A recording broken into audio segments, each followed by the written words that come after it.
ترمذی شریف کی روایت ہے، پیارے نبی صلی اللہ علیہ وسلم نے ارشاد فرمایا من ملک زادن وراحلتن تبلغه الی بیت اللہ، جس آدمی کے پاس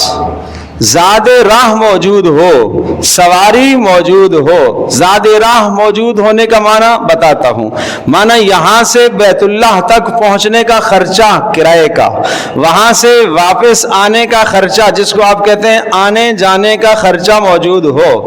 نمبر 2، جتنا عرصہ وہاں رہے گا،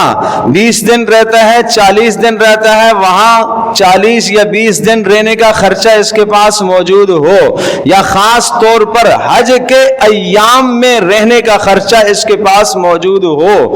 اور جتنے دن گھر سے غائب رہے گا گھر والوں کے اخراجات بھی اس کے پاس موجود ہوں۔ کتنا؟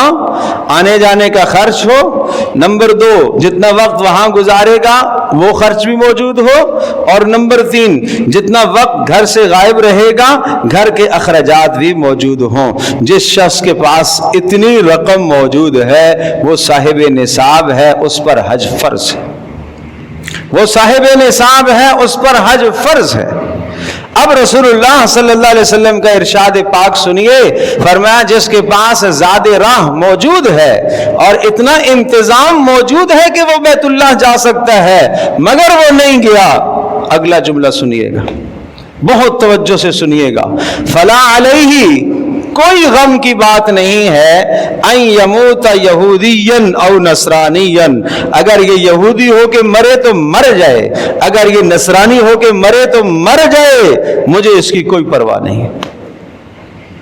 پیارے رسول صلی اللہ علیہ وسلم کی شفقت آپ جانتے ہیں، آپ کا پیار امت کے ساتھ آپ جانتے ہیں۔ رسول اللہ صلی اللہ تعالی علیہ وسلم ایک جوان کی بیمار پرسی کے لیے تشریف لے گئے، اور وہ جوان یہودی لڑکا تھا، اور رسول اللہ صلی اللہ تعالی علیہ وسلم نے اسے اسلام کی دعوت دی۔ اس یہودی لڑکے نے یوں اپنے باپ کی طرف دیکھا کہ باپ تو یہودی ہی تھا، کہ باپ مجھے اجازت دے رہا ہے یا نہیں دے رہا، تو باپ نے یہ کہا اطیع ابا القاسم، یعنی محمد صلی اللہ علیہ وسلم کی بات مان لو، مان لو۔ تو اس نے جیسے باپ کی رضا دیکھی تو فوری محمد رسول اللہ صلی اللہ علیہ وسلم کا بتلایا ہوا اس نے کلمہ پڑھ لیا،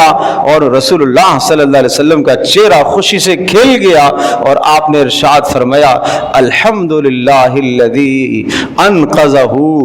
ساری تعریفیں اللہ کے لیے جس اللہ نے اس کو بچا لیا، میری وجہ سے دوزخ کے عذاب سے بچا لیا۔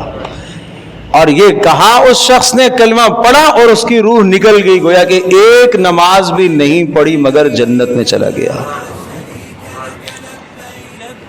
اور ادھر کیا فرما رہے ہیں کہ جو آدمی حج کی استطاعت ہونے کے باوجود حج نہیں کرتا،